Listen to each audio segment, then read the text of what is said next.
राधानगरी तालुक्यात गेल्या 3 दिवसांपासून पावसाची संततधार सुरू असल्यामुळं शेती पिकांचं मोठ्या प्रमाणात नुकसान होत आहे. तालुक्याच्या पूर्व भागात भात पिकाचा धुळवा पेरा केला जातो. प्रत्येक वर्षी 25 मे नंतर रोहिणी नक्षत्रावर भात पिकाची पेरणी केली जाते. त्यासाठी शेतकरी 15 मे नंतर जमिनीच्या मशागतीला सुरुवात करतात. साधारणतः 25 मे पर्यंत मशागत केल्यानंतर रोहिणी नक्षत्रावर शेतकरी भाताची पेरणी करतात. परंतु यावर्षी 20 मे नंतर मान्सून सदृश्य पावसाची संततधार सुरू झाल्यामुळं धुळवा पेरा करणाऱ्या शेतकऱ्यांची पेरणी खोळंबली आहे.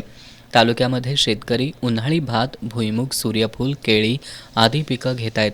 या पिकांची सध्या काढण्याची कामं सुरू आहेत. परंतु पावसानं संततधार सुरू केल्यानं शेतकऱ्यांच्या हातातोंडाला आलेला घास पावसामुळं हिरावला जातोय.